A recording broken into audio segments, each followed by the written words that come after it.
ऐसे ही तो नहीं कि हमारे नेताओं को तो ईडी बुलाती है तो गिरफ्तार करती है और हुड्डा साहब को दो बार ईडी बुलाती है तो वापस सम्मान भेज देती है। तो कुछ तो गड़बड़ होगी, कुछ तो होगा। विज साहब कहते हैं जेल के अंदर कमरा तैयार है, पर जेल में कोई जाता तो नहीं।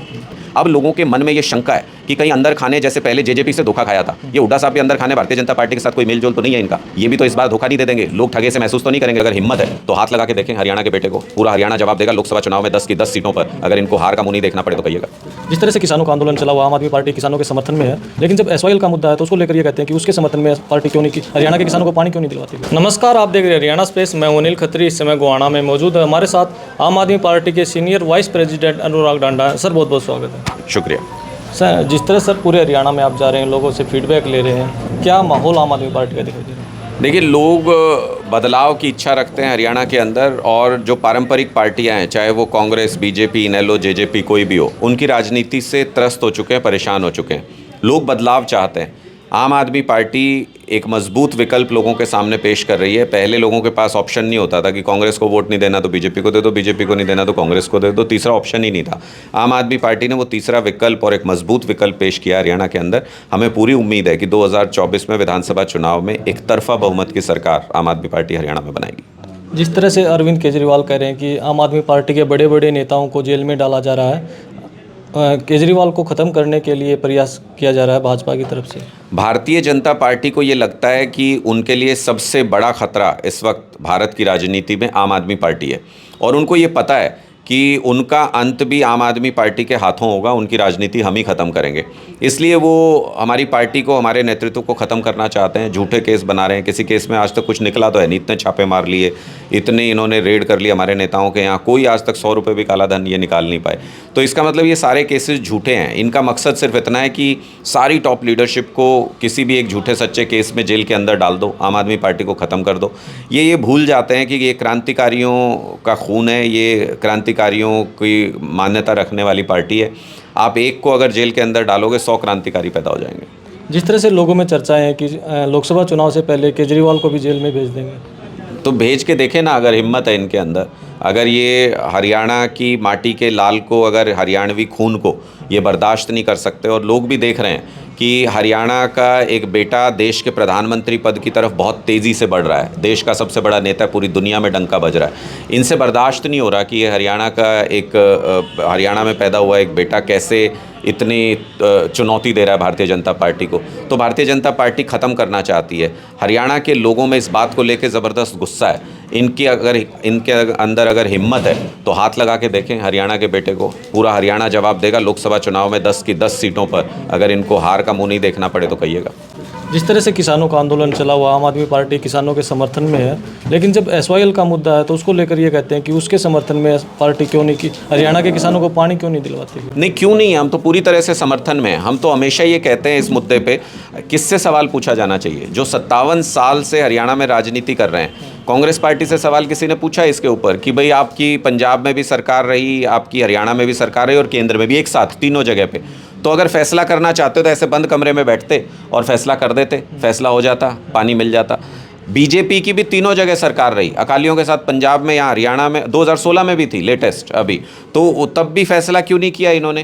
प्रधानमंत्री 2019 में रैली करने आए हरियाणा में, तो स्टेज से ये बोले कि मुझे पता लग गया कि हरियाणा के, राजस्थान के, पंजाब के किसान का पानी बह के पाकिस्तान जा रहा था 70 साल से, मैं इसको रोकूंगा। तो मैं पूछना चाहता हूँ 5 साल बीत गए, कहाँ है वो, क्यों नहीं रोका उस पानी को जो पाकिस्तान में जा रहा है। दुश्मन देश में पानी बह के जा सकता है, लेकिन पंजाब, हरियाणा, राजस्थान को नहीं मिल सकता। हमारे तो ये बेसिक से सवाल हैं। अगर कोई ऐसी पार्टियों से सवाल ना पूछ के ऐसी पार्टी से सवाल करना चाहता है जो हरियाणा में अभी तक सत्ता में आई नहीं, तो इसका मतलब वो पॉलिटिकल मकसद है उसका। इसका मतलब वो लोग इस मुद्दे को लेके गंभीर नहीं है, वो सिर्फ इस पर राजनीति करना चाहते हैं। हम इस मुद्दे पर राजनीति नहीं करना चाहते। जिस दिन मौका मिला आम आदमी पार्टी को, इस मुद्दे का परमानेंट समाधान कर देंगे। हरियाणा के किसानों की, राजस्थान के किसानों की, पंजाब के किसानों की शिकायत को दूर कर देंगे। ये मोदी जी की सरकार की तरह नहीं है जिनके अंदर हिम्मत नहीं कि पाकिस्तान में जो ज़्यादा पानी बह के जा रहा है उसको रोक के पंजाब, हरियाणा और राजस्थान के किसानों की प्यास बुझाएं। लेकिन जो आपके मुख्यमंत्री हैं, सीएम भगवत मान हैं, वो तो साफ तौर पर कह रहे हैं कि एसवाईएल का पानी हरियाणा को नहीं देंगे। तो जो पंजाब में जो भारतीय जनता पार्टी के अध्यक्ष हैं वो क्या कह रहे हैं?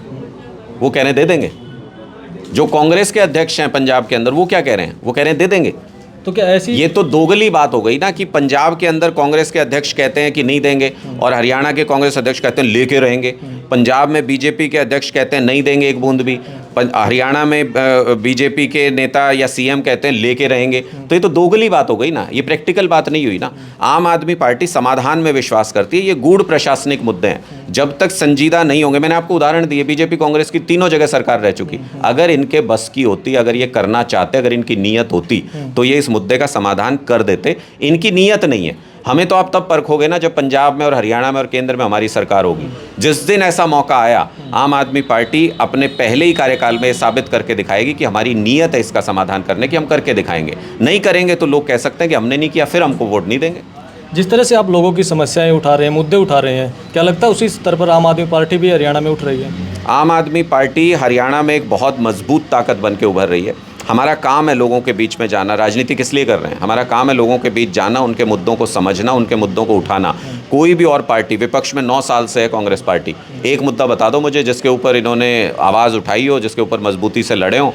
ये हुड्डा साहब के ही इलाके की लड़की है, वो जूनियर महिला कोच, और हुड्डा साहब का मकान की दीवार से दीवार मिलती है। संदीप सिंह की, जिसके ऊपर आरोप है उस जूनियर महिला कोच से छेड़छाड़ करने का, चार्जशीट भी फाइल हो गई। आज तक बता दो हुड्डा साहब ने क्या किया उसके लिए, आज तक बता दो संदीप सिंह के घर के सामने धरने पे बैठ गए हो तो इसका मतलब ये कोई भी मुद्दा आज तक विपक्ष में रहते हुए भी इन्होंने उठाया नहीं।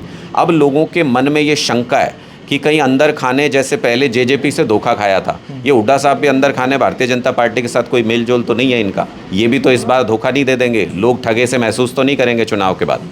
तो जैसे अभी प्रधानमंत्री नरेंद्र मोदी आए थे, एक शब्द भी भूपेंद्र हुड्डा के खिलाफ नहीं बोला, भूपेंद्र हुड्डा भी मोदी के खिलाफ एक शब्द नहीं बोलते, और जो आप बात कह रहे हो तो वो उसी पे नहीं, कुछ तो होगा। मैंने तो आपको ये कहा कि हरियाणा के अंदर कांग्रेस पार्टी 2014 में बुरी तरह हारी लोकसभा चुनाव में, 2019 में बुरी तरह हारी, बाप बेटा दोनों हार गए लोकसभा चुनाव के अंदर।